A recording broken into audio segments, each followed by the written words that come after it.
Sexual assault on college campuses has been a topic that has garnered a lot of attention both locally and nationally. We have seen cases such as the Brock Turner case that has stunned the nation, Yale's Delta Kappa Epsilon fraternity, which was banned from Yale campus due to its members chanting about raping women, even here at the University of Nevada, Reno, where the Tau Kappa Epsilon fraternity faced scrutiny over leaked documents that show lyrics made by members of sexually assaulting other sorority members. Cases like these have been given more attention now more than ever, due in parts because of the Me Too movement. The Me Too movement has allowed for victims to feel more empowered, safe, and has given them the resources in order for them to come forward with their cases, although this has not always been the case. Again, one of the differences between now and a couple decades before was because of the political climate and the cultural shifts. For example, right now, the Me Too movement era has allowed for victims again to feel more empowered, more safe, and resources. A couple decades ago, that wasn't the case. A couple decades ago, sexual assault was seen as something more than a mere issue to be brushed aside or something to be tucked under the rug. And in college campuses, sexual assault was seen as something not even to be talked about, and it wasn't until 1957 that the first ever study done about sexual assault on college campuses was made, although the study itself didn't even take the issue of sexual assault seriously. One of the reasons why the study states it was made was because it was prompted by some case material reporting instances of violent male aggression with reluctance on the part of offended girls.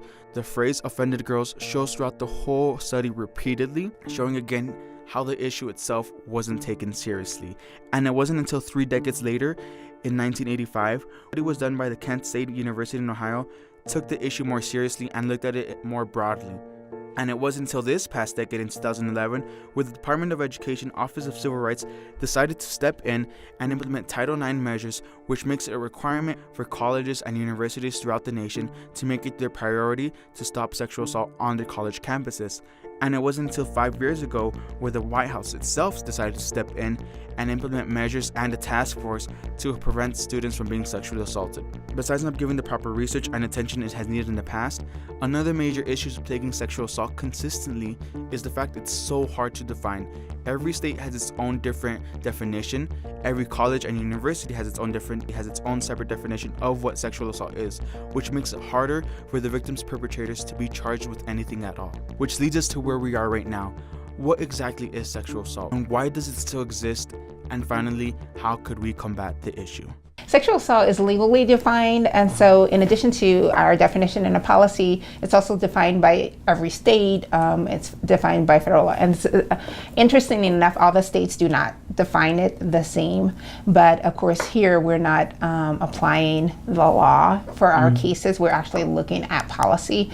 We apply the broader laws, obviously, like Title IX. Yeah, I would say I think it's an issue in our society as a whole, and I think we've been seeing it, especially now, post Me Too era.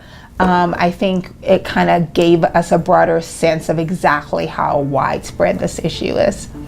I think for sexual harassment and sexual assault, we probably had, I want to say, around 50 cases reported. Obviously, we don't believe that everyone reports, so it is quite possible that the number is not accurate of what's actually occurring, but I want to say it was around 50 cases.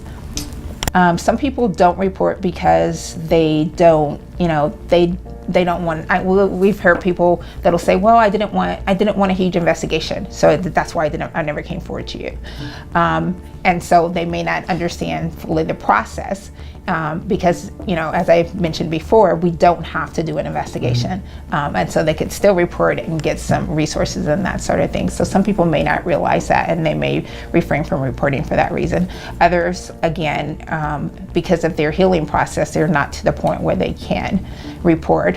I think that reason is personal to different people. I've just heard so many over the years of why they don't. Everyone has to make the decision that's best for them.